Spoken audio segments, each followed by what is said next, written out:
Okay, so let's try a little thought experiment. Imagine a world that runs on a completely different set of rules. A world where cause and effect, where cause and effect seems to have just packed its bags and gone on vacation. It's a fascinating and frankly, a pretty bizarre idea we're going to dive into. Just read that. Let it sit there for a second. Someone does something, and the only result is that they come back for Pizza Thursday. What in the world could lead to that outcome? How is that even a thing? Exactly my question. It sounds like complete nonsense, right?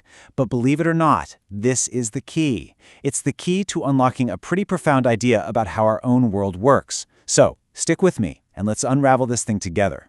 So our story, our thought experiment, it starts with a hypothetical news report. And it's a weird one.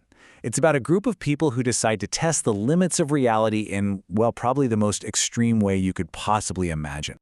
I mean, just look at this, the sheer absurdity of it. On the one hand, you have what should be the most final, irreversible act a person can take, and on the other hand, you've got the most boring, mundane routine ever, weekly pizza night. In this world, somehow, these two things are directly connected. So, how? How is any of this possible? Well, it all boils down to one single reality-bending rule. And it's not a world without pain, or even a world without danger. No, it's something much, much stranger than that. And here it is, the core concept, a consequence-free reality. You can jump into that volcano, sure, but there's no permanent damage. You just reappear. Maybe you have to dust yourself off, but you're totally fine, and you're probably hungry for dinner. It's like every action is a freebie. The universe just hits the undo button on any bad personal outcome. Now really think about what this means. Huge, fundamental pillars of the human experience, they would just evaporate. Physical harm becomes, a temporary inconvenience? Social stigma? It loses all its power because nothing you do has any lasting negative impact? The very idea of failure becomes impossible. And if you can't fail, if you can't make a bad choice that sticks, what happens to regret? It's gone. It ceases to exist. And this is where the experiment gets really fascinating. Once you accept this one weird rule, you have to ask the big question. What does this do to us? What happens to human nature when you completely remove the guardrails of consequence?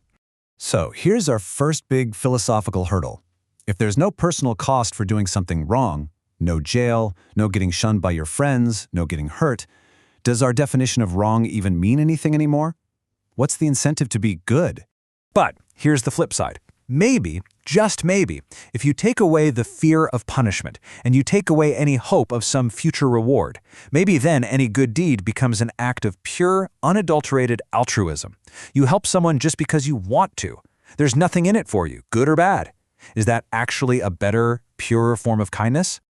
And what about our ambitions? You know, the thrill of climbing a mountain is tied directly to the risk of falling. The pride you feel finishing a marathon is all about the struggle, about pushing past the possibility of giving up. If you literally can't fail, does success even mean anything?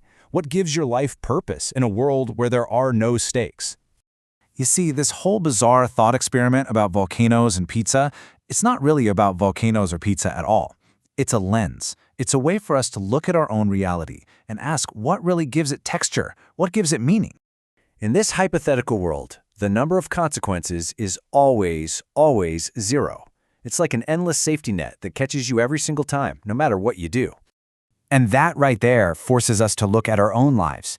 We spend so much time trying to avoid failure, trying to avoid pain, trying to avoid any negative consequence. But what if those aren't bugs in the system? What if they're the features? What if the struggle is what makes the game of life actually worth playing? The stakes are what make it all so compelling. And that's the real question, isn't it? Every story needs a little conflict, it needs stakes, it needs a resolution.